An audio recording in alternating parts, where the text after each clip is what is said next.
안녕하십니까. EBS 수리 영역의 남원호입니다. 오늘 시험 모두 잘 보셨습니까? 우리가 항상 시험을 잘 보려면 실력도 물론 충분해야 되고, 그리고 실전 연습도 많이 되어져 있어야 시험을 잘 볼 수 있죠. 그래서 혹시 이번 시험을 잘 못 봤으면 자신이 실력이 많이 모자라는지, 아니면 내가 실력은 어느 정도 된 것 같은데 실전 연습이 부족하다 보니까 시간이 모자라서 다 못 풀었거나, 아니면 중간에 실수를 많이 했거나 이래서 시험을 잘 못 봤는지 한번 냉철하게 딱 반성을 해보시고, 실력이 모자란다 그러면 지금부터라도 늦지 않으니까 차근히 실력을 쌓으시면 되고, 실전 연습이 조금 부족했다 싶은 이런 학생은 그냥 지금 상태 그대로 공부하면서 시험 직전에 실전 연습만 조금 해주시면 되겠습니다.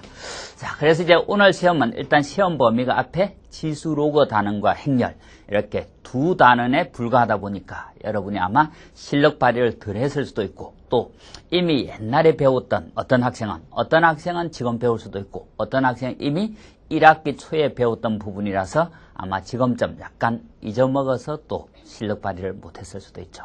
그래서 여러 가지 이유로 하여튼 실력 발휘를 잘해서 점수가 좋게 나왔으면 어쨌든 기분이 좋을 거고, 또 혹시 실력 발휘를 못해서 점수가 잘 안 나왔으면 그냥 다시 한번 반성하는 기회로 삼으시기 바랍니다. 자, 그럼 우리가 지금 1번 문제부터 해설을 할 텐데, 자, 선생님이 지금 오늘 여러분들은 처음 뵙게 돼서 아마 여러분들이 다 조금 낯설죠. 항상 얼굴이 이렇게 익어야 강의도 귀에 쏙쏙 들어오고 이해가 잘 되는데, 제가 오늘 여러분들 처음 뵈면서 조금 단정하게 나와야 되는데 요즘 3학년들 때문에 좀 바쁘다 보니까 약간 산적 같은 모습입니다. 자, 문제는 잘 설명할 거니까 잘 집중하시고 이해하시기 바랍니다. 일단 앞에 1번부터 3번 정도까지는 쉬운 문제니까 계산을 빨리빨리 하도록 하죠. 우리가 항상 수능 시험을 일단 목표로 여러분들이 공부를 하는 거니까, 바로 수능에서 생각할 때 오늘 여러분들이 치렀던 이 단원, 바로 지수, 로그 단원과 행렬 단원에서는 어떤 것들이 주로 문제가 출제되는가 하면, 일단 지수, 로그 단원과 행렬 단원은 수능 첫 페이지의 계산 문제로는 반드시 등장을 하는 문제죠. 그래서 일단 지수, 로그 단원과 행렬 단원에서는 가장 기본적인 계산을 먼저 철저히 할 수 있어야 된다. 그래서 지수 계산, 로그 계산 이런 거 할 수 있어야 되고, 그 다음에 로그의 여러 가지 성질들, 우리가 로그라는 게 바로 고등학교 때 처음 배우는 내용이죠. 보통 우리가 중학교 때 배웠던 학습들이 쭉 연장이 되어져서 고등학교 때 조금 더 심화 학습을 하게 되는데, 행렬, 지수, 로그 이런 거는 여러분들이 고등학교 와서 처음 배운다라는 점에서 로그의 성질들이 처음에는 상당히 헷갈리죠. 이제 나중에 연습을 하고 나면 그 로그 성질은 아주 쉬운 것에 불과한. 그래서 로그 성질 헷갈리지 않게 열심히 연습하시고, 그 다음에 이제 로그의 성질과 관련돼서 실생활 문제 이런 것들이 주로 로그 성질과 관련돼서 시험에 잘 나오죠. 그래서 여러분들이 조금만 열심히 하면 여기까지는 쉬운 부분에 속하고, 그 다음에 시험에 잘 나오면서도 어려운, 그래서 여러분이 조금 더 심화 있게 공부를 해야 되는 부분이 바로 상용 로그. 상용 로그에서 지표와 가수의 성질, 그리고 지표와 자릿수의 관계, 또는 가수와 숫자 배열의 관계, 또는 최고 자릿수를 찾는 이런 문제들이 조금 어려운데, 그거는 여러분들이 충분히 시간을 투자를 해서 열심히 해놓으면 그 다음은 이제 또 쉽게 느껴지죠. 그래서 상용 로그 부분에 시간을 투자해서 열심히 하셔야 되고, 그 다음 이제 행렬에서도 역시 행렬의 가장 기본적인 연산과 관련된 문제, 특히 곱셈이나 역행렬 계산과 관련한 문제 이런 거는 시험에 반드시 출제가 되고, 그 다음에 이제 조금 난이도 있는 문제로 시험에 출제되는 게 역행렬의 존재 조건과 관련한 문제, 또는 역행렬의 정의와 관련한 문제, 이런 것들이 시험에 꼭 나오죠.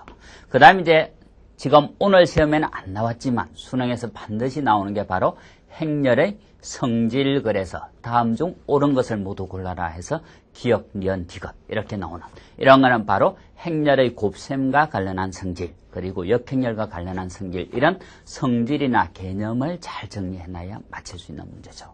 그 다음에 이제 연립방정식과 관련한 문제, 오늘 우리가 시험에서도 볼 수 있고 수능에서도 볼 수 있는, 그래서 그런 내용 중심으로 여러분이 일단 잘 정리를 해놔야 되고, 그 다음에 한 단원의 공부가 끝났을 때는 각 단원에서 여러분이 어떤 내용을 학습을 했는지 여러분 머릿속에 그 단원의 어떤 내용이 있다를 체계적으로 딱 정리를 해놔야 실제 시험을 딱 볼 때 어려운 문제가 나오면 바로 어떤 단원의 어떤 문제와 유형이 비슷한지를 생각해서 접근 전략을 구사하면 되겠죠. 자, 그 정도 하시고, 자, 문제 보시면, 일단 문제 1번은 바로 지수 계산과 관련한 문제죠. 그래서 1번, 2번, 3번, 이런 거는 여러분들이 최대한 빨리 풀면서 시간 전략을 할 수 있어야 된다. 그래서 2의 x제곱이 3일 때 이거, 일단 밑을 2로 통일해야 계산을 할 수 있으니까, 8이라는 거는 밑이 바로 2의 세제곱 이렇게 되죠. 이것의 2분의 x 이렇게 되면 이건 지수법칙에서 바로 이 수와 이 수를 곱한 2의 2분의 3x 이거랑 같다. 그 다음에 이거는 2분의 3과 x가 곱해진 거로 생각하면 되니까 이거는 2의 x제곱 이것의 2분의 3 이렇게 생각을 할 수도 있죠. 그럼 문제에서 2의 x제곱이 바로 3이다 그랬으니까 3의 2분의 3 이것이 된다. 그럼 3의 2분의 3은 바로 뭐? 3 루트 3 이게 정답이 되죠. 바로 3의 1 플러스 2분의 1로 보면 3의 1제곱 3의 2분의 1제곱 이렇게 된다라는 얘기죠. 그래서 1번은 바로 정답이 몇 번이다? 5번이 되죠. 그래서 지금 요 1번에서 쓰인 성질은 바로 A의 m제곱의 n제곱 이런 거는 A의 mn제곱 이렇게 쓸 수 있고 또 필요에 따라서 n제곱의 m제곱으로 쓸 수 있다. 이런 게 바로 1번에서 필요한 성질이죠. 자, 그 다음에 이제 2번은 바로 행렬의 연산과 관련한 문제. 우리가 행렬의 연산에서 덧셈, 뺄셈, 실수배, 뭐 분배법칙 이런 거는 마음대로 그냥 연산을 해도 되죠. 다만 뭐는 마음대로 하면 안 된다. 행렬의 곱셈에서 A와 B를 곱하는 거 하고 B와 A를 곱하는 거는 바로 같을 수도 있지만 같지 않을 수도 있으니까 행렬의 곱셈에서는 함부로 교환을 하면 안 되죠. 그렇지만 덧셈, 뺄셈, 실수배는 보통 수식 계산하듯이 자유롭게 해도 되는 거죠. 자, 문제 2번 보시면 2번은 행렬 A, B, C에 대해서 A 플러스 B와 C를 곱하라. 우리가 가로 안에 있는 연산을 먼저 하게 되는 거니까 A와 B를 먼저 더해주면 행렬의 덧셈이라는 거는 같은 위치에 있는 숫자끼리 더해주면 되죠. 같은 위치에 있는 숫자끼리 더해서 같은 위치에 써준다. 그럼 여기는 1, 여기도 1. 이게 A 플러스 B고 그 행렬에다가 행렬 C 바로 1,2를 곱해라 하는 얘기죠. 그러면 우리가 행렬의 곱셈은 이게 2행 2열이고 이게 2행 1열 이것이 같을 때 곱셈이 정의가 되고 곱한 결과는 2행 1열 이것이 되죠. 그래서 원소가 여기 하나 여기 하나 이럴 때 바로 1행 1열은 1행과 1열을 곱해서 더한 4 곱하기 1, 3 곱하기 2 하면 바로 여기가 얼마인가 하면 10 이렇게 되고 1 곱하기 1, 1 곱하기 2 하면 여기가 3 이렇게 해서 바로 정답이 몇 번? 4번이 되죠. 우리가 행렬의 곱셈은 정의가 되려면 바로 A와 이게 곱셈이 정의되려면 이게 P 곱하기 Q 행렬일 때 반드시 이 부분이 같아야만 곱셈이 정의가 되죠. 그래서 QQ 앞에 행렬의 열, 뒤에 행렬의 행이 같아야 곱셈이 정의되고 그때 곱한 결과는 바로 P행 R열 이것이 되죠. 이랬을 때 앞에 행렬이 이렇게 있고 여기에서 I행 J열에 해당되는 성분 이거를 우리가 IJ 성분이다 그랬죠. IJ 성분. 이 IJ 성분은 여기에서 I행에 있는 수들하고 J열에 있는 수들하고 이것을 곱해서 여기에 쓰면 되죠. 여기에 원소가 여러 개가 있다면 여기도 여러 개, 바로 이 QQ가 같다는 거는 여기 원소가 Q개 있으면 여기도 Q개 있다는 거니까 한 개씩 곱해서 더한 값을 여기에 써주면 된다. 그게 바로 행렬의 곱셈의 정의죠. 그래서 행렬의 곱셈, 여러분들이 처음 배울 때는 조금 헷갈리죠. 이게 뭐 이렇게 세워서 곱한다 막 이렇게도 외우는데 조금 익숙해지면 금방 쉬워지니까 일단 행렬 곱셈 헷갈리는 학생들은 숙달될 때까지 연습을 많이 하시기 바랍니다. 그 다음에 이제 3번은 바로 로거의 성질. 로거가 더해져 있을 때는 진수가 곱해지고 빼져 있을 때는 진수가 나눠지죠. 이런 것도 여러분이 처음에 배울 때는 헷갈리지만 조금만 연습하면 쉬워지는. 그 다음에 이제 로거 계산을 할 때 여러분이 가장 명심해야 될 게 뭔가 하면 바로 밑을 통일하는 일이죠. 로거는 일단 밑이 통일되어져야 로거끼리 더해졌을 때 진수 곱하면 되고 빼져 있을 때는 진수 나누면 되죠. 지금 3번 문제는 이미 밑이 통일되어져 있기 때문에 바로 쉬운 문제에 해당되죠. 자, 문제 3번 보시면, 자, 3번은 밑이 여기가 2로 되어 있으니까 앞에는 로거 2의 4분의 3 이렇게 되고, 로거의 성질에서 앞에 있는 이 숫자는 위로 진수의 지수로 올라가니까 로거 2의 루터 6에 올라가서 제곱, 루터 6을 제곱하니까 6 이렇게 되죠. 마이너스 로거 2의 9 이렇게 된다. 자, 그러면 로거에서 앞에 덧셈, 여기가 더해져 있는 거는 이거랑 이거를 곱하는 거다 그랬죠. 4분의 3과 6을 곱하면 되니까 4분의 3 곱하기 6 마이너스 로거 2의 9 이렇게 된다라니. 그럼 여기가 4가 6이랑 약분되면 2가 하나 약분되면 이렇게 되니까 로거 2의 2분의 뭐가 되는가 하면 9 이렇게 되죠. 로거 2의 2분의 9. 그러면 이 상황에서 로거 2의 2분의 9 나눠진 거는 다시 로거에서 뺄셈으로 되니까 로거 2의 9 마이너스 로거 2의 2 되고 원래 뒤에 로거 2의 9 이것이 있었죠. 그럼 로거 2의 9가 이런 식으로 지워지고 밑과 진수가 같으면 값이 1 되니까 정답이 바로 마이너스 1 해서 정답이 몇 번? 2번 이렇게 계산할 수 있겠죠. 물론 여기서 나눠졌으니까 뺄셈으로 바꿔도 되고 아니면 여기서 빼져 있으니까 2분의 9를 9로 여기서 로거 2분의 9를 9로 나눠서 계산을 해도 되겠죠. 그래서 여기서 로거끼리 빼졌으니까 2분의 9 나누기 9 해서 여기를 2분의 9를 바로 9로 나누니까 9로 나눈다는 게 9분의 1을 곱하는 거죠. 이렇게 계산해서 로거 2의 2분의 1 그거 계산해서 마이너스 1을 해도 된다. 그래서 이렇게 해도 되고 이런 식으로 해도 되겠다라는 얘기죠. 그래서 로거의 가장 기본적인 성질과 관련한 게 바로 3번 문제다라는 얘기죠. 자, 그 다음에 이제 4번은 바로 역행렬 계산을 할 수 있는지 묻는 문제죠. 우리가 역행렬을 일단 뭘 알아야 된다? 바로 정의를 알아야 되고 그 다음에 역행렬 계산, 역행렬 존재 조건 이런 거를 정확히 알고 있어야 되죠. 일단 역행렬은 아주 중요한 개념이니까 여러분이 잘 알고 있어야 되죠.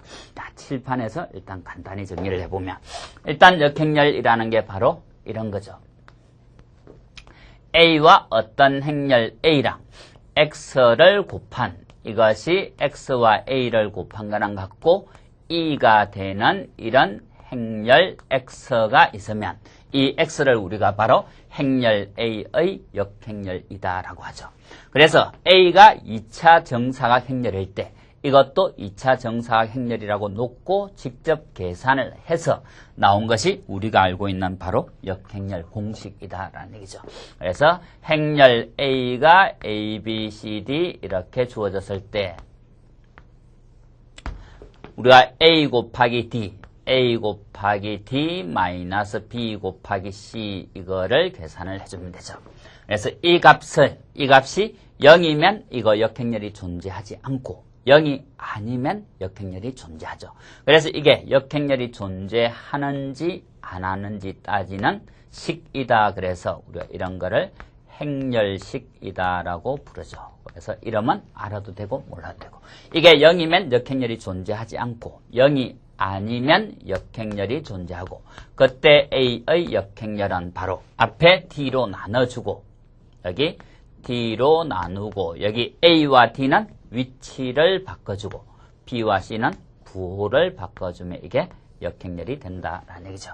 그럼 어차피 역행렬이 이렇게 공식으로 딱 나온다라는 거는 앞에 곱하나 뒤에 곱하나 같다는 얘기죠. 그래서 역행렬의 성질 중에서 여러분이 이제 정리를 해놔야 될 것이 일반적으로 행렬 AB와 BA는 교환 법칙이 성립하지 않죠. 같을 수도 있고 안 같을 수도 있는데 특별히 이제 역행렬일 때 바로 A와 X를 곱해서 단위 행렬이 될 때 이럴 때는 바로 X와 A도 곱하면 2가 된다. 물론 지금 이 얘기는 이 행렬들이 2차 정사각 행렬일 때죠. A와 X가 2차 정사각 행렬일 때 그때는 AX가 2면 XA가 2. 그래서 역행렬을 정의해서 구할 때 AX와 XA가 둘 다인지 볼 필요 없이 하나만 2가 되면 XA도 2가 된다라는 얘기죠. 그래서 역행렬과 관련한 성질도 여러분이 정리를 해놔야 되고 역행렬 존재 조건, 특히 이것이 0이 아니면 역행렬이 존재한다. 그리고 0이면 역행렬이 존재하지 않는다. 이것도 알아놔야 되죠. 자, 그 다음에 이제 요거는 조금 어려운 성질인데 여러분이 그냥 참고로만 한번 봐두시면 행렬 A가 A, B, C, D 이렇게 있을 때 바로 A와 D를 위치를 바꾸고 B와 C는 부호를 바꾼 행렬 이거를 생각을 해주면 A에서 나왔다 그래서 이렇게 표시를 해보면 이 행렬이 아까 여기 AD-BC로 나누기만 하면 바로 무슨 행렬? 역행렬이 되는 식이죠. 이럴 때 지금 A와 이 행렬을 곱해보면 뭐가 나오는가 하면 바로 AD-BC로 묶었을 때 여기가 1, 0, 0, 1, 즉 단위 행렬이 나오죠. 그래서 우리가 지금 알고 있는 거는 이것이 0이 아니면 AD-BC가 0이 아니면 아까 역행렬이 존재했고 이거를 이쪽으로 나눠주면 곱해서 2가 되니까 바로 역행렬이다라는 얘기죠. 그래서 이럴 때는 바로 A 역행렬은 A의 우리가 정의한 이거를 AD-BC 그거를 크게 그냥 D 대문자 D로 놓으면 D로만 나눠주면 이거로만 나눠주면 곱해서 2가 되니까 역행렬이 된다. 그 다음에 AD-BC가 0일 때는 우리가 역행렬 계산할 때 계산한 그 행렬이 바로 이게 0일 때는 곱해버리면 뭐가 나온다는 얘기인가 하면 이게 0이니까 아무리 단위 행렬이라도 상수 0배를 하니까 이거는 뭐가 된다? 0 행렬이 된다라는 얘기죠. 그래서 우리가 알고 있는 이 행렬 AD-BC가 0이 아닐 때는 AD-BC로 여기 나눠주기만 하면 역행렬이고 AD-BC가 0일 때는 곱해서 0이 되는 행렬이다. 이런 거를 그냥 한 번쯤 눈여겨봐둘 필요는 있다라는 얘기죠. 그래서 지금 4번 문제에서는 바로 역행렬이 존재할 조건 그리고 그때 역행렬이 뭐가 되는지 그리고 역행렬의 정의 그 다음에 AX가 2면 XA도 2다. 이런 성질들을 꼭 정리를 해 놓으시기 바랍니다. 자, 그럼 문제 보시면 문제는 단순한 역행렬 그냥 계산을 하면 되는 문제죠. 지금 코사인 세타 값이 루트 5분의 1 이렇게 주어졌을 때 이 행렬의 역행렬을 구하라. 그럼 우리가 AD-BC에 해당되는 값 바로 D에 해당되는 값이 뭔가 하면 A, B, C, D니까 AD가 1 마이너스 BC가 여기 마이너스 있으니까 마이너스 탄젠트 세타의 제곱 이것이 되죠. 어떤 수의 제곱 0 이상인 값에 1을 더했으니까 이거는 값이 0, 1, 2가 없겠죠. 그래서 0이 아니고 행렬식이 0이 아니니까 그럼 이것의 역행렬은 여기에 행렬식으로 나눠주고 일단 1 플러스 탄젠트 세타 제곱으로 나누면 되죠. 1 플러스 탄젠트 세타 제곱이 바로 뭐랑 같은가 하면 그게 바로 시컨트 세타의 제곱이 되죠. 1 플러스 탄젠트 세타 제곱은 시컨트 세타 제곱. 우리가 삼각함수에서 바로 정리해야 될 게 제곱관계식. 삼각함수에서 제곱관계. 삼각함수에서 제곱관계가 나올 때 첫 번째가 바로 사인 제곱 플러스 코사인 제곱은 얼마? 1 이런 걸 알아야 되고 1 플러스 탄젠트 세타 제곱은 시컨트 세타 제곱 1 플러스 코탄젠트 제곱은 코시컨트 제곱 이런 걸 여러분이 정리하고 있어야 되죠. 그래서 1 플러스 탄젠트 제곱 이게 바로 시컨트 제곱과 같다. 그래서 D로 나눴고 그 다음에 A와 D 위치를 바꾸고 원래 여기 있던 거는 부호를 바꿔준다라는 얘기죠. 원래 마이너스가 부호 바꾸니까 탄젠트 이렇게 되죠. 그럼 지금 이거를 계산해라는 건데 문제에서 코사인 세타가 루트 5분의 1이고 세타가 0에서 2분의 파이 각이 1, 4분면 각일 때는 상가함수라는 게 그냥 삼각 B를 생각을 해주면 되죠. 코사인 값이 루트 5분의 1 코사인은 빗변분의 밑변이 되는 거니까 이게 1대 루트 5가 될 때 피타고라스 정리서면 여기가 바로 얼마? 2 되니까 사인 세타는 루트 5분의 2고 탄젠트 세타는 2가 된다는 얘기죠. 그럼 우리가 시컨트는 바로 뭐의 역수인가 하면 코사인의 역수니까 이만큼이 바로 뭐랑 같다? 코사인 제곱과 같죠. 그래서 시컨트는 코사인의 역수. 그럼 시컨트 제곱분의 1은 코사인 제곱분의 1이다. 그럼 지금 코사인이 루트 5분의 1 되니까 코사인의 제곱은 바로 뭐랑 같은가 하면 5분의 1 이것이 되죠. 그래서 앞에가 5분의 1이고 1은 상수니까 그대로 두고 탄젠트 세타가 1분의 2 되고 여기는 마이너스니까 마이너스 2 이렇게 돼서 바로 이런 행렬을 찾아주면 되니까 정답이 몇 번이다? 바로 1번이 정답이 되죠. 그래서 4번은 가장 기본적인 계산들이 여러 가지가 융합된 문제. 가장 기본적인 역행렬 존재 조건과 관련해서 역행렬 계산하는 문제가 들어가 있고 그 다음에 상가함수에서 제곱 관계를 묻고 있는 거고 상가함수 바로 코사인을 주고 다른 상가함수 값을 구할 수 있는 건지 여러 가지가 융합되어 있는 건데 그 여러 가지가 다 기본적인 성질들이니까 여기서 나온 기본적인 성질들을 여러분이 꼭 정리를 해 놓으시기 바랍니다. 항상 시험을 보고 나서는 여러분이 문제를 맞췄던 틀렸던 시험과 관련된 바로 이런 관련된 내용들을 정리를 쭉 해놔야 다음 시험에서 더 잘 볼 수 있죠. 자, 그 다음에 이제 5번 보시면 5번은 연립방정식과 관련한 문제. 그래서 연립방정식과 관련한 문제도 여러분이 일단 기본적인 내용을 정리해놔야 되죠. 우리가 2원 1차 연립방정식을 푼다라는 것은 바로 뭘 구하는 거다? 두 직선의 교점을 구하는 거죠. 그래서 중학교 때부터 배웠던 두 직선의 교점 구하는 문제를 행렬로 표현한 게 바로 2원 1차 연립방정식. 그래서 고등학교 2학년 행렬에서 배우는 거는 표현만 행렬로 바꾼 거지 이미 우리가 잘 아는 성질들이죠.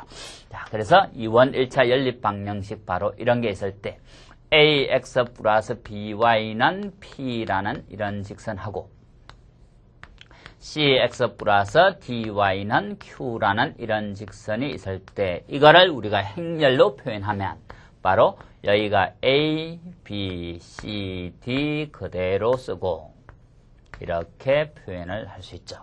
A, B, C, D는 있는 자리 그대로 쓰고 공통인 X, Y를 여기에 빼내고 오른쪽에 있는 PQ를 여기에 써준다라는 얘기죠. 이랬을 때 바로 이 두 직선이 평행할 때가 바로 기울기가 같을 때죠. 그럴 때가 바로 A분의 C는 B분의 D랑 같고 이러면서 이게 P분의 Q랑 같지 않으면 평행할 때고 바로 A분의 C, B분의 D가 같고 이게 P분의 Q까지 마저 같다면 그때는 두 직선이 일치할 때죠. 이럴 때를 우리가 불렁거려서 해가 없다. 이럴 때를 부정거려서 해가 무수히 많다라고 하죠. 그래서 이럴 때 바로 이 두 가지 경우에 해당되는 이런 경우가 바로 어떤 경우가 하면 A, D가 B, C랑 같을 때니까 바로 우리가 행렬식이라고 표현했던 AD-BC 이 값이 뭐가 될 때다? 바로 0이 될 때죠. 즉, 이 행렬의 역행렬이 존재하지 않을 때. 즉, 이 행렬의 역행렬이 존재하지 않을 때는 이 연립방정식은 바로 부정이 되거나 불능이 된다라는 얘기죠. 그래서 해가 존재하지 않는다라는 것은 일단 역행렬이 존재하지 않아야 가능하다라는 얘기죠. 역행렬이 존재하지 않는 경우 중에 해가 존재하지 않는 경우도 있고 해가 무수히 많이 존재하는 경우도 있고 해가 무수히 많이 존재하는 것도 역행렬이 존재하지 않을 때, 해가 존재하지 않을 때도 역행렬이 존재하지 않을 때다라는 얘기죠. 그때 노식을 보면 이 B가 같다라는 거는 이거를 K로 놓으면 C는 KA, D는 KB가 되니까 결국 주어진 행렬을 새롭게 써보면 이렇게 된다라는 얘기죠. 이렇게. 자, AB가 지금 0이 아닐 때라고 생각하면 여기가 A의 K배면 여기도 B의 K배가 될 때라는 얘기죠. 그때 이 일치하는 경우는 Q가 바로 P의 K배. 그래서 여기가 바로 여기가 P의 K배가 이렇게 되어져 준다면 여기가 K배, K배 될 때 K배가 된다면 일치해서 부정이 되는 경우고 K배가 안 되면 바로 평행해서 해가 없을 때라는 얘기죠. 그래서 일단 행렬식이 0일 때를 찾고 행렬식이 0인 경우에 똑같은 상수배가 되면 부정, 해가 무수히 많다. 똑같은 상수배인데 여기는 똑같은 상수배에서 이것이 안 되면 그때가 해가 존재하지 않는 경우다라는 얘기죠. 그 다음 이제 기울기가 다를 때, 아예 기울기가 다르면 그때는 두 직선이 한 점에서 만나고 이때가 바로 AD-BC가 0이 아닐 때. 그래서 이럴 때는 역행렬이 존재하니까 바로 XY는 PQ가 있고 여기 있던 행렬 ABCD 그 행렬의 역행렬을 이쪽에 곱해주면 이때는 해가 딱 한 쌍만 존재하겠죠. 해가 한 쌍. 그래서 역행렬이 존재하면 해가 한 쌍 있고 해가 무수히 많거나 해가 없을 때는 역행렬이 존재하지 않을 때. 그래서 요 행렬의 꼴도 외워두면 좋죠. K배, K배 될 때 K배 되면 부정, K배가 안 되면 불렁이고 부정이나 불렁한 일단 역행렬이 존재하지 않고 봐야 된다라는 얘기죠. 자, 그럼 이제 5번 문제로 가보시죠. 자, 연립방정식을 봤을 때 우리가 잘 아는 꼴로 일단 바꿔야 되죠. 우리가 잘 아는 연립방정식은 어떤 꼴인가 하면 바로 여기에 행렬 A, B, C, D가 있고 여기에 X, Y가 있고 그 다음에 여기에 뭔가 있고 이게 우리가 잘 아는 꼴. 이런 식으로 됐을 때 해가 존재하지 않으려면 일단 여기가 0이 돼야 됐죠. 그게 0이 되는 경우 중에 존재하지 않는 경우도 있고 무수히 많은 경우도 있었죠. 일단 이런 꼴로 고치려니까 바로 XY 있는 이 두 개를 한쪽으로 모으고 이거를 오른쪽으로 모으면 되겠다. 그럼 여기가 바로 2, 1, 3, 4, XY에다가 넘어가서 여기 XY 앞에 바로 상수만 있는 거는 이 사이에 행렬 뭐가 있어도 된다. 바로 단위 행렬 2가 있어도 되죠. K 곱하기 단위 행렬이 있다고 보면 단위 행렬 1001에 K를 곱하니까 K0, 0K랑 같죠. 그래서 뒤에 행렬에 이런 걸 곱하나 상수배를 하나 똑같다라는 얘기죠. 그래서 넘어갔고 1, 3이 넘어오니까 마이너스 1, 3. 그럼 우리가 AX-BX는 X로 묶으면 A-B가 될 거니까 2-K, 1, 3, 4-K 이렇게 되고 이쪽이 마이너스 1, 마이너스 3. 그럼 일단 여기서 행렬식 D 바로 이렇게 곱한 2-K, 4-K 마이너스 이렇게 곱한 3 이 값이 일단은 0이고 봐야 된다. 이런 경우에 부정과 불령 두 가지가 나오니까 두 가지 중에 나중에 해가 없는 경우를 다시 구해주면 되죠. 그럼 일단 이거 전개하니까 2차식 K제곱 마이너스 6K 플러스 8 마이너스 3 하니까 인수분해하면 바로 K 값이 1과 5 두 가지가 나오죠. 그래서 K가 1과 5 두 가지가 나오니까 이 두 가지 중에 바로 부정일 수도 있고 불령일 수도 있으니까 두 가지를 따져봐야 된다. 그럼 K 자리에 1과 5를 이 식에 대입해보면 되는 거죠. 그럼 이 식에 K 자리 1을 넣으니까 여기는 1, 1, 3, 1 넣으니까 3, X, Y가 마이너스 1, 마이너스 3 하면 여기가 3배, 여기도 3배 됐고 여기도 3배 해주면 이게 되니까 똑같은 배수가 될 때 이때는 해가 무수히 많은 경우다라는 얘기죠. 뭐 그러면 해가 없는 경우는 이게 답일 건데 확인해보면 K자리에 5를 넣으면 마이너스 3, 1, 3, K자리에 5 넣으면 마이너스 1, XY 이게 마이너스 1, 마이너스 3. 마이너스 1배, 마이너스 1배인데 마이너스 1배에서 아랫게 안 되니까 이때가 바로 해가 존재하지 않는 불능에 해당되죠. 그래서 해가 존재하지 않는 값은 5 해서 정답이 몇 번? 1번이 된다라는 얘기죠. 그래서 5번 같은 문제 여러분이 약간 틀어놨기 때문에 잘 이해 못할 수도 있죠. 그래서 다시 원래 우리가 잘 아는 꼴로 재조합해서 문제 풀 수 있어야 된다라는 얘기죠. 그 다음 이제 6번 문제는 바로 행렬의 정의와 관련한 문제. 행렬의 정의 또는 IJ 성분과 관련한 문제죠. IJ 성분을 정의해서 원하는 행렬을 찾아라. 지금처럼 그렇게 표로 주어질 수도 있고 이런 게 가끔 함수로 주어져서 어떤 행렬을 구하라 이런 문제로 나올 수도 있죠. 그래서 이런 거는 문제만 잘 읽고 문제의 뜻을 잘 판단해서 행렬을 찾아주면 된다. 일단 행렬 꼬리, 제일 중요한 꼬리 무슨 꼬리인지 먼저 찾고 하나하나의 해당되는 원소를 찾아주면 되죠. 자, 문제 6번 보시면, 자, 문제 6번은 번호가 1번, 2번, 3번인 버스가 정류장 3개에 정차하는 버스 번호를 조사한 결과가 표와 같을 때 행렬 A의 성분 AIJ를 이렇게 정의한다. 일단 이 정의가 어떤 건지 잘 이해를 하고 그 다음에 요 표를 보고 행렬을 찾으면 되겠다라는 얘기죠.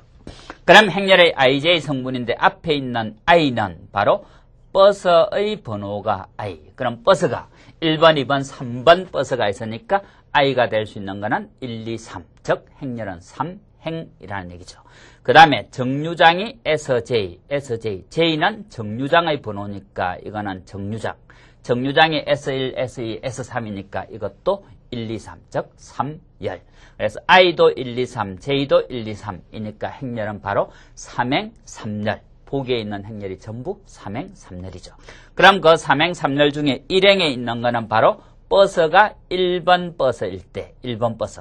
1행에 들어가는 숫자는 1번 버스가 그 정류장에 서는지 안 서는지 봐서 서면 1, 안 서면 0. 그럼 1번 버스는 1번 정류장에는 안 서니까 0이고 2번 정류장에는 서고 3번 정류장에는 서죠. 그래서 바로 1번 버스를 여기 1행은 1번 버스를 보면 된다. 1번 버스가 1번 정류장에 서지 않을 때, 정차하지 않을 때는 0. 2번 정류장에 설 때는 1. S3에도 서니까 1 이렇다라는 얘기죠. 그럼 이제 요 2행을 볼 때는 몇 번 버스? 2번 버스를 보면 되겠죠. 2번 버스는 1번 S1 정류장에 서고 S2에 서고 S3에 안 서고 S1에 서니까 여기 1, 여기는 안 서니까 0. 그 다음에 여기 3행은 바로 3번 버스를 보면 3번 버스는 바로 S1, S2, S3 모든 정류장에 다 정차를 하니까 모든 원소가 전부 얼마? 1 된다라는 얘기죠.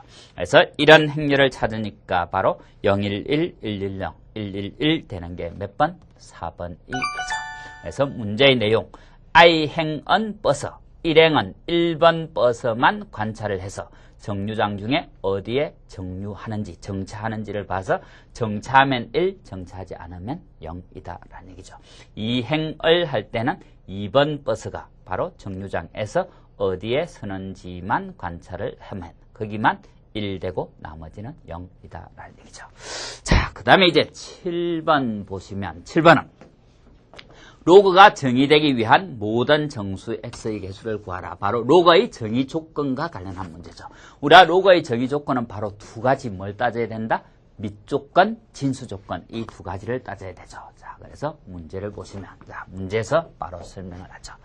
지금 이 로그가 정의되기 위한 조건은 이 밑조건은 바로 뭐라 해야 돼? 양수이면서 1이 아니다. 반드시 따져야 될 게 1이 아니다라는 조건도 여러분이 꼭 확인을 해야 되죠. 그래서 로그에서 밑조건, 진수조건 이거 두 가지를 따져줘야 된다. 밑조건, 진수조건.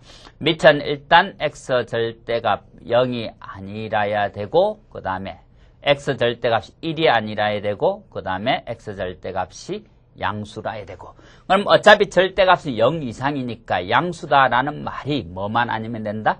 0만 아니면 되죠. 그래서 결과적으로 x 절대값은 1 아니고 여기서 0이 아니면 된다. 그래서 절대값은 항상 양수니까 지금 동그라미 친 부분은 0이 아니다라는 거랑 같죠. 결과적으로 x는 0, 1, 마이너스 1이 아니다. 그래서 밑조건에서 나오는 거는 x가 1, 마이너스 1, 0 이것이 아니기만 하면 된다. 그 다음에 이제 진수 조건에서는 바로 요 값이 0보다 크면 되죠. x 플러스 3. 2차식 계수가 마이너스면 우리가 헷갈리니까 마이너스를 빼면 이게 0보다 크다. 그럼 마이너스를 없애면 바로 x 플러스 3, x 마이너스 5가 0보다 작다가 되죠. 2차 부등식이 0보다 작을 조건은 바로 두 건 뭐가 된다? 두 건 사이. 즉 마이너스 3보다 크고 5보다 작다. 이게 되죠. 끝 범위, 경계값은 포함 안 되고. 그럼 이거 중에서 밑조건을 만족하지 않는 이 값들을 빼면 되니까 여기 마이너스 1 빠지고 0 빠지고 1 빠지고 이 사이에 있는 정수가 몇 개 있느냐. 결국 마이너스 3과 마이너스 1 사이에 마이너스 2가 있고 마이너스 1, 0, 1, 그 다음에 2, 3, 4 이렇게 해서 개수가 몇 개? 4개 있으니까 바로 정답이 2번 되는 거죠.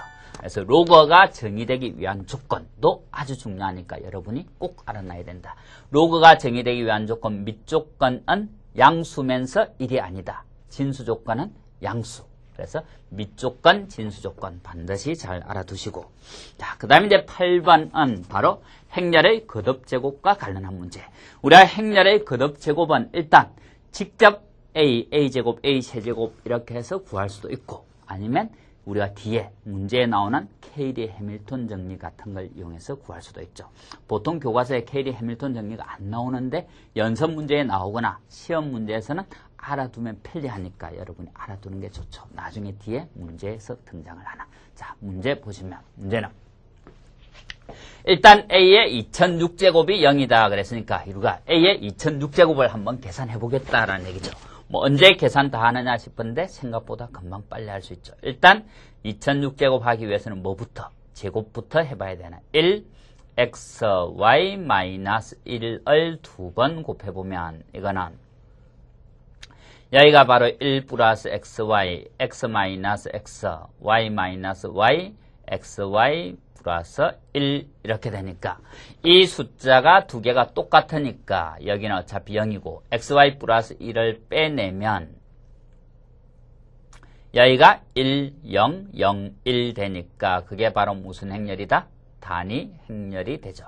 그럼 우리가 행렬의 거듭제곱에서 단위 행렬은 아무리 곱해도 단위 행렬. 그래서 A제곱이 단위 행렬의 실수배라는 얘기죠. 우리가 지금 이걸 복잡하다고 생각하지 말고 여러분이 이걸 그냥 하나의 실수 A 이런 식으로 생각하면 되죠. A제곱을 하니까 단위 행렬의 실수배가 된다라는 얘기죠. 그럼 A의 2006제곱이라는 거는 바로 A의 2006제곱은 A제곱을 몇 번 곱하면 되는가 하면 1003번을 곱하면 되고 이거는 앞에 있는 이 상수가 1003번 곱해지고 단위 행렬 2는 1003번 곱해봤자 무슨 행렬? 단위 행렬. 이것이 문제에서 바로 0행렬이다 라고 했죠. 그러면 단위 행렬은 0일 수가 없으니까 바로 앞에 있는 이 수가 뭐라 해야 된다? 0이라 해야 되죠. 그래서 xy 플러스 1 이 값이 0. 이거를 보기에서 찾아라 라는 얘기죠. 지금 x가 0이 아니니까 x가 0이어서는 0 플러스 1이 0이 될 리가 없겠죠. 그래서 xy가 마이너스 1 해주면 y 입장에서 마이너스 x분의 1. 그래서 y는 하고 보기가 풀어져 있으니까 y에 대해서 풀면 마이너스 x분의 1 해서 그런 게 몇 번? 4번이 정답이 되죠. 그래서 지금 문제는 직접 제곱을 이렇게 해보면 금방 알 수 있다라는 얘기죠. 그래서 8번에서 거듭제곱과 관련한 문제가 있을 때 거듭제곱과 관련한 문제가 있을 때는 바로 직접 거듭제곱을 해주면 된다. 그래서 우리가 an제곱을 추정할 때 어떤 계산을 할 수 있는가 하면 자 잠깐만 칠판을 보면 an제곱을 추정할 때 첫 번째는 직접 거듭제곱을 해라 그랬고 두 번째는 케이리 해밀턴 정리를 알아놔라 그랬죠. 그래서 케이리 해밀턴 정리 여러분이 알아놓는 게 좋다. 그래서 행렬의 거듭제곱을 계산을 할 때 이런 두 가지 방법이 제일 많이 쓰인다. 실제로 행렬의 거듭제곱을 구할 수 있는 방법은 한 10가지쯤 되죠. 그런데 그걸 여러분들이 다 알 필요 없고 첫 번째 생각은 바로 직접 거듭제곱을 한다. 방금처럼 A가 주어지면 A제곱을 계산해보고 A세제곱을 계산해보고 이렇게 해서 여기서 나온 행렬을 보고 직접 각각의 원수가 어떻게 변할지 추정을 해본다라는 얘기죠. 그 다음에 두 번째는 바로 케이리 해밀턴 정리다. 그래서 행렬 A가 주어졌을 때 행렬 A가 A, B, C, D 이런 행렬이 있을 때 우리가 이 행렬을 제곱한 행렬에서 A 플러스 D 대각선 원수를 상수배하고 플러스 AD 마이너스 BC 이게 바로 역행렬 조사할 때 그 값이죠. 거기에 단위 행렬을 곱하면 이것들은 행렬의 계산이니까 계산하면 언제나 0 행렬이 나온다라는 게 바로 케이리 해밀턴 정리. 그래서 이거를 외워두면 필요에 따라 이거를 이용해서 바로 거듭제곱 계산을 간단히 할 수 있다라는 얘기죠.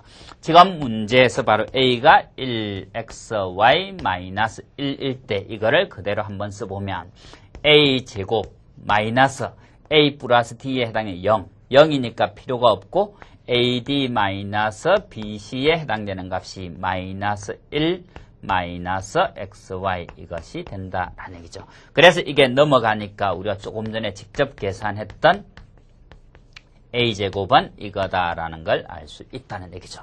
그래서 상황에 따라서 케이리 해밀턴 정리를 쓰면 아주 간단한 경우가 많이 있다. 예를 들어 행렬 A가 바로 2, 여기가 마이너스 1 이런 식으로 주어지고 여기가 3, 마이너스 1 이런 식으로 주어졌다 라고 하면 방금 같은 케이리 해밀턴 정리서 보면 A제곱 마이너스 이거랑 이거 합하면 A 플러스 마이너스 2 마이너스 3 하면 이런 게 0이라는 걸 알 수 있다는 얘기죠. 그럼 우리가 이런 게 나오면 바로 앞에 곱셈 공식 생각하면 뭘 곱하면 A 플러스 2 이런 걸 곱해주면 A 플러스 2 A제곱 마이너스 A 플러스 2 되면 A 세제곱 플러스 2가 0 해서 A 세제곱이 마이너스 2 되니까 바로 또 제곱을 하면 A 6제곱이 2 이런 식으로 추정을 할 수 있다는 얘기죠. 그래서 케이리 해밀턴 정리도 알아놓고 직접 거듭제곱을 하는 것도 알아놓고 그래서 8번 문제에서 바로 거듭제곱의 추정 여러분이 잘 알아야 된다라는 얘기죠. 그 다음 이제 8번 문제에서 여러분이 한 번 더 알고 넘어갈 거는 바로 A의 거듭제곱해서 0 되는 행렬 거듭제곱해서 0 되는 행렬은 바로 역행렬이 존재하지 않죠. 역행렬이 존재하지 않는다라는 것도 한번 확인을 꼭 해보시기 바랍니다. 풀이는 역행렬이 존재하지 않는다라는 조건으로 문제를 풀었죠. 자, 그 다음 이제 9번 문제 보시면 9번은 바로 지표와 가수와 관련한 문제인데 지표와 가수 관련한 문제는 뒤에도 계속 등장을 하니까 일단 우리가 내용을 쭉 설명을 하고 문제를 풀기로 하죠. 자, 9번에서 지표와 가수와 관련한 성질. 자, 보시면 조금 많이 써보죠. 일단 여러분들이 상용 로거, 바로 열심히 공부해야 될 게 상용 로거죠. 지금 지표와 가수와 관련한 거는 조금 난이도 있는 문제로 자주 등장하니까 여러분이 반드시 잘 알아야 되나. 그래서 상용 로거라는 것이 자주 쓰는 로거라는 거고 우리가 십진법을 제일 많이 쓰니까 바로 로그도 밑이 10인 로거를 제일 많이 쓰죠. 그래서 로거 10의 A가 바로 N 플러스 알파 이렇게 됐을 때 N 값은 정수 이고 알파는 0에서 1 사이에 있는 값일 때 우리가 요 N을 바로 상용 로거의 지표다 그러고 이 알파를 상용 로거의 가수다라고 하죠. 그래서 특별히 밑이 10인 로거는 제일 많이 쓰이니까 서로 편의를 위해서 밑을 생략하고 안 쓰기로 하는 거죠. 그래서 밑이 안 보인다 그러면 그거는 밑이 얼마? 10이라고 생각을 해주면 되죠. 그래서 밑이 없는 로거는 밑이 10인 로거다. 그래서 밑이 10인 로거를 취했을 때 정수값이 지표 0에서 1 사이에 있는 이 값이 가수다라는 얘기죠. 그럼 일단 지표와 가수의 성질을 여러분이 잘 알아야 되는데 지표의 성질은 바로 이 진수 A의 정수 부분이 n 플러스 한 자리 수다라고 하면 진수 A의 정수 부분이 n 플러스 한 자릿수다라는 말은 결국 A가 어디서 어디 사이에 있다는 건가 하면 10의 n과 10의 n 플러스 1 사이에 있다라는 얘기죠. 왜 그런가 하면 자릿수가 n 플러스 1개다라는 거는 이 네모 칸이 n 플러스 1개다라는 거고, 십진법에서 이거는 1의 자리, 두 번째가 10의 1제곱의 자리니까 이 개수가 n 플러스 1개면 여기가 1부터 시작됐고 두 번째가 10의 1, 세 번째가 10의 2 이렇게 가니까 n 플러스 한 번째 이거는 10의 얼마? n 이렇게 되겠죠. 그래서 그런 것 중에 제일 작은 거 1, 0, 0, 0 이렇게 되는 10의 n이고, 제일 큰 수는 9, 9, 9, 9 이런 수는 표현하기 귀찮으니까 점 또 999로 갈 수도 있겠죠.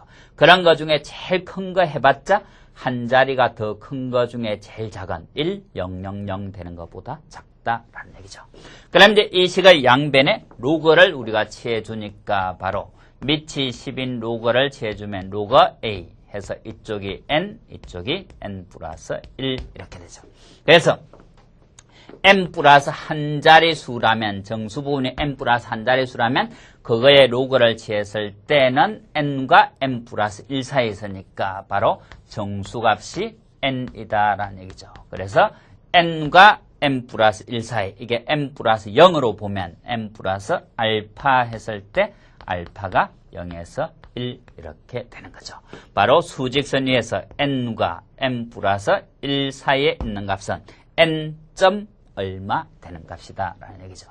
그래서 A의 정수 부분이 n 플러스 한 자릿수다라고 하면 여러분이 정수 부분이 n 플러스 한 자릿수라고 하면 바로 부등식으로 표현하거나 이렇게 표현하거나 할 수 있어야 된다.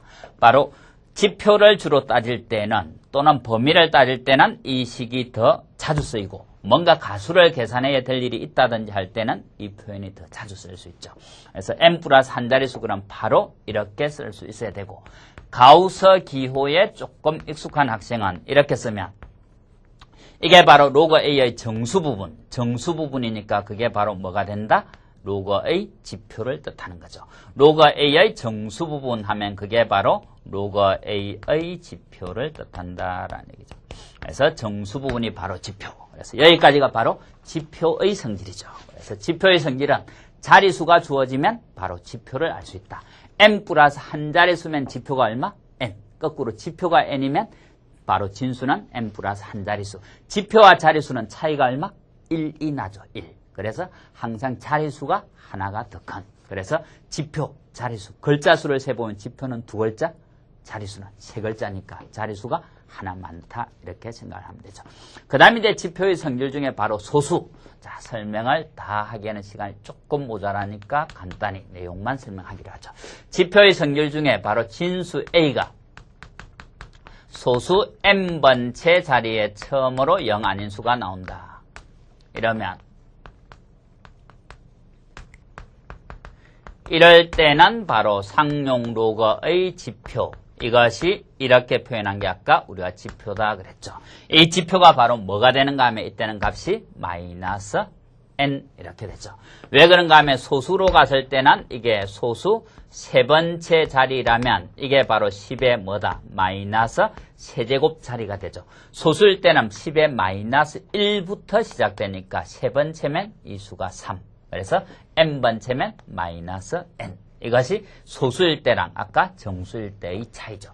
정수일 때는 바로 n 플러스 한 자릿수면 n이었고, 소수일 때는 소수 n번째 자리에 0 아닌 수가 나오면 마이너스 n이다 라는 얘기죠. 그 다음에 이제 가수의 성질. 가수의 성질은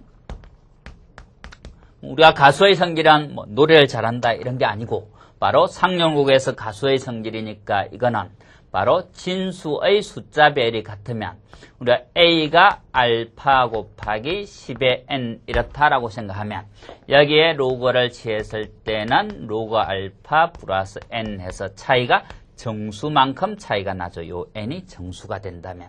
그래서 10의 몇 제곱을 곱한 것은 정수만큼 차이가 난다. 정수만큼 차이가 난다라는 것은 소수 부분이 같다라는 얘기죠.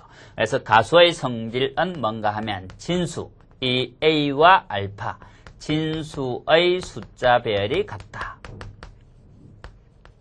진수의 숫자 배열이 같다라고 하면 바로 그 두 수는 상용 로그를 취했을 때 상용 로그에서 가수가 같다라는, 가수가 같다는 게 바로 로그를 취했을 때 소수 부분이 같다는 거니까 소수 부분이 같으면 로그를 계산한 그 값의 차이가 소수 부분이 똑같을 때 빼버리면 똑같은 소수가 없어져 버리니까 이때는 차이가 바로 정수가 되죠. 그래서 진수의 숫자 배열이 같다라는 말이나 가수가 같다라는 말이나 로그의 차이가 정수다라는 말이나 똑같다. 진수 숫자 배열이 같으면 가수가 같고 로그의 차가 정수다라는 얘기죠. 그래서 예를 들어 로그 123하고 로그 1, 2, 3 숫자가 1, 2, 3 이렇게 되는 거는 여기에 10의 n제곱을 곱하거나 나눠도 가수는 같다는 얘기죠. 그래서 이렇게 돼도 이거랑 이거는 가수는 같다. 그럼 뭐만 다른가 하면 지표만 다른 거죠. 세 자릿수니까 이거는 지표가 얼마? 2가 될 거고 이거는 소수, 이거는 바로 정수가 한 자릿수니까 지표가 0이 되는. 그래서 이거랑 이거는 소수 부분은 같고 정수 부분만 차이가 나니까 바로 이만큼만 차이가 나죠. 그래서 우리가 실제로 이런 게 주어지고 지표와 가수 계산을 해라 그러면 지표는 자리수만 세서 그대로 계산을 해주면 되고 가수는 바로 소수점만 정수가 한 자리수가 되게 여기에 찍어주면 된다. 그래서 여러분들이 바로 어떤 수가 주어지고 지표와 가수 계산을 해라 그럴 때 실제로 로그 값을 계산을 하는 거는 우리가 근사값을 계산하는 거고 정확한 지표와 가수는 이거 자리수를 세서 바로 세 자리수면 지표는 2 하고 가수는 무조건 숫자별 그대로 두고 소수점만 여기 찍어주면 가수가 된다라는 얘기죠. 자, 그러면 하나만 더 해보면 만일 로그 0.0, 1, 2, 3 이렇게 됐더라도 이거는 바로 숫자별은 1, 2, 3과 같으니까 가수는 바로 정수가 한 자리가 되겠지건 이게 가수다라는 얘기죠. 지표만 더해주면 되는데 지표가 소수 두 번째 자리에 0 아닌 수가 나오니까 지표가 마이너스 2 이렇다라는 얘기죠. 그래서 숫자 배열이 같으면 가수는 같다. 그럼 어떤 거 가수를 찾을 때도 숫자 배열 그대로 두고 소수점만 정수가 한 자리 되게. 지표는 자리수를 세거나 몇 번째 0 아닌 수가 나오는지를 세거나 해주면 된다라는 얘기죠. 그래서 지표, 가수 바로바로 계산할 수 있어야 되죠. 자, 그럼 이제 9번 문제 보면 자, 우리가 지표와 가수와 관련한 문제는 뒤에도 쭉 계속 나오기 때문에 우리가 설명을 조금 많이 했죠. 자, 9번 문제로 가보시면 9번 문제에서는 로그 25,000의 지표와 가수를 각각 m 알파라고 하고 로그 0.025의 지표와 가수를 각각 n 베타라고 할 때 이 값을 구하라. 25,000과 0.025는 숫자는 어차피 2, 5 이렇게 배열되어 있으니까 가수는 어떻다? 같다라는 얘기죠. 그럼 가수 알파와 베타는 둘 다 뭐가 되는가 하면 이것이 주어졌을 때 이거는 둘 다 2, 5 이렇게 되어 있으니까 이게 한 자리 되게 점 딱 찍으면 이게 바로 가수다 그랬죠. 그래서 25,000은 하나, 둘, 셋, 넷, 다섯 자리 수니까 지표는 얼마?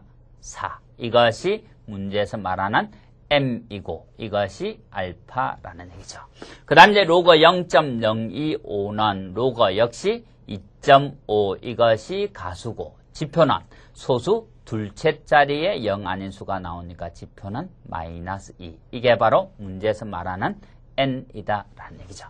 그럼 지금 알파와 베타는 값이 똑같으니까 알파와 베타는 값이 똑같으니까 이 값은 어떻게 하면 되는가 하면 이 값은 바로 알파와 베타가 똑같으니까 알파 이렇게 묶어주면 되죠.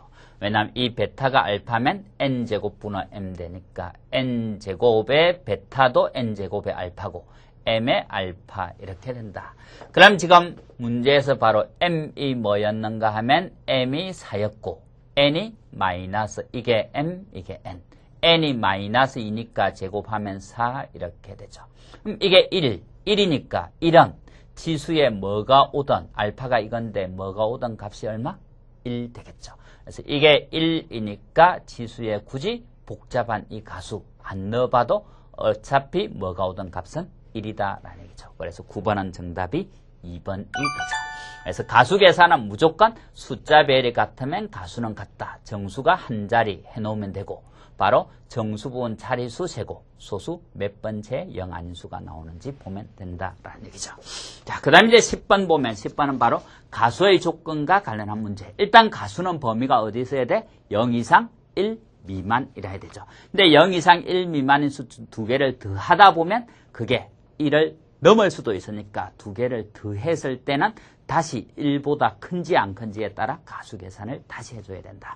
그래서 가수의 조건과 관련한 게 10번. 자, 10번 문제를 보시면, 자, 10번은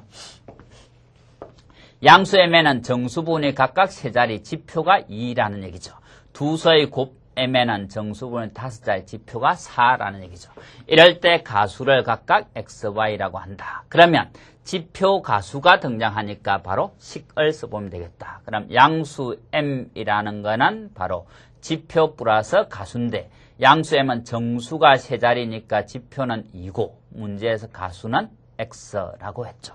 마찬가지로 로그 n도 지표가 2고 이번엔 가수는 y. 가수다라는 데서 기본적으로 x, y는 바로 0에서 어디 사이라 해야 된다. 0에서 1, 0에서 1이라 해야 되죠. 그때 로그 mn이 되려면 이 두 개를 어떻게 해야? 더해주면 되죠. 두 개를 더하면 바로 로그 m 플러스 로그 n이 로그 mn이 되고 4 플러스 x 플러스 y인데 정수가 5자리다라는 말은 지표가 4, 즉 지표가 4라는 얘기죠. 즉 이것이 지표다. 지표가 4라는 말은 이게 지표 또는 범위가 4에서 5, 이 말이나 같은 말이죠. 그럼 결국 4를 지우면 x 플러스 y가 어떻게 된다? 0 이상 1 미만이 나오죠. 그래서 가수가 만족하는 원래 조건에다가 바로 문제에 등장한 조건 만족하려면 이렇게 돼야 되니까 이 세 가지를 만족하는 영역을 도시한 게 몇 번이냐라는 얘기죠. x가 0에서 1, y가 0에서 1 사이니까 일단 이 사각형 안에 있어야 되고 x 플러스 y가 바로 1이다라는 조건이 이 직선이 되니까 영역이 지금 몇 번? 1번이 정답이 되죠.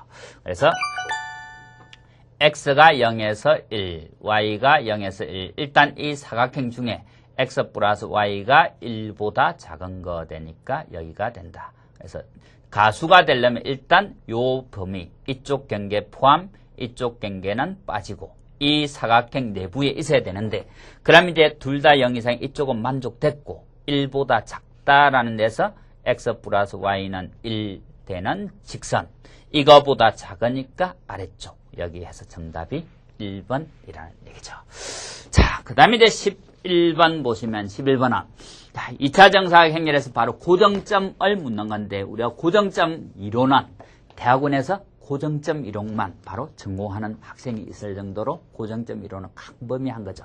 지금 그 행렬의 곱에서 고정점을 줬는데 함수에서도 fp가 p 되면 하나의 고정점이라고 할 수도 있죠.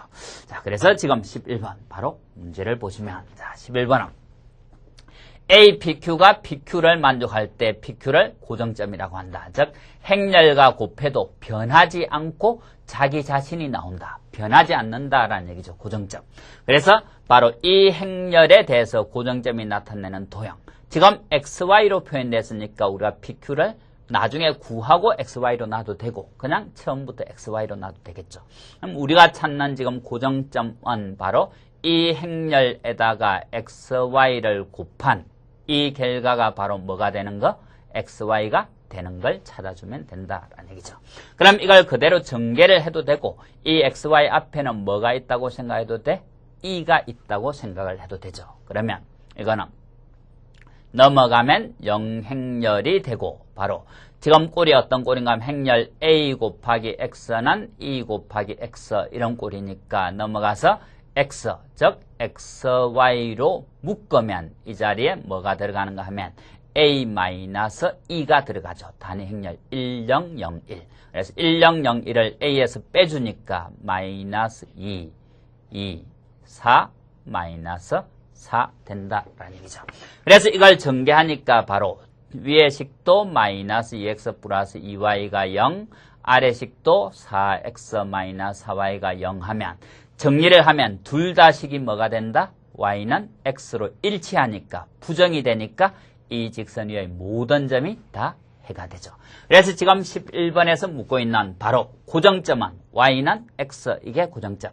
y는 x가 고정점인데 그거랑 만나지 않는 걸 찾아라 그랬으니까 보기 중에 y는 x랑 만나지 않는 것은 바로 몇 번이다.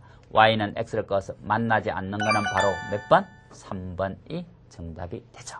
그래서 지금 11번 문제는 바로 정답이 3번이다라는 얘기죠. 자, 그 다음에 이제 12번은 거듭제곱근과 대소 비교를 하는 문제. 자, 12번 문제를 바로 보시면 12번은 지금 여기에 0보다 크다라는 거는 바로 부등식이 작은 거보다 작고 큰 거보다 크다 이건데 대소를 비교하면 1이 세제곱근 루트 4보다 작죠. 지금 이게 0보다 작다라는 거는 두 건 사이 이렇게 된다. 그럼 지금 여기에 등장하는 이 숫자들의 대소를 먼저 비교를 해야 바로 교집합이 어딘지 알 수 있겠죠. 그럼 대소는 바로 세제곱근 루트 4하고 4제곱근 8하고 6제곱근 6을 비교하면 되는데 일단 거듭제곱근 대소 비교는 거듭제곱을 통일을 해보면 이건 6제곱근 하면 바로 16이 되니까 이거보다 이게 더 크게 되죠. 그래서 바로 6제곱근 루트 6은 세제곱근 루트 4보다는 작은 여기에 6제곱근 루트 6이 있다라는 얘기죠. 그 다음에 이제 4제곱근 8과 이걸 비교하기 위해서는 이거는 바로 밑을 통일을 해야 되겠죠. 통일이 지수 통일을 해도 물론 되고 밑을 통일을 하거나 지수 통일을 하거나 이거는 바로 12로 만일 통일을 해준다라고 하면 여기는 4의 4제곱이 되는 거고 이거는 12로 통일을 한 8의 세제곱 이렇게 해서 이걸 비교를 하거나 이 숫자가 너무 크다고 생각하면 밑을 통일해서 2의 3분의 2 2의 4분의 3 이거는 2의 4분의 3이 되니까 이 숫자를 비교를 해도 되죠. 그럼 4분의 3이 3분의 2보다 크니까 이 수는 이거보다 크다라는 얘기죠. 그래서 지금 여기 4제곱근 루트 8과 6제곱근 루트 6이 있을 때 자, 우리가 대소를 찾은 것이 조금 복잡하게 찾았는데 이거보다는 세제곱근 4가 크고 이거보다는 4제곱근 8이 크다라는 걸 찾았다. 그럼 지금 요식에서 바로 작은 게 6제곱근 큰 게 4제곱근 8이고 이게 이것보다 작아서니까 이렇게 사이가 된다라는 얘기죠.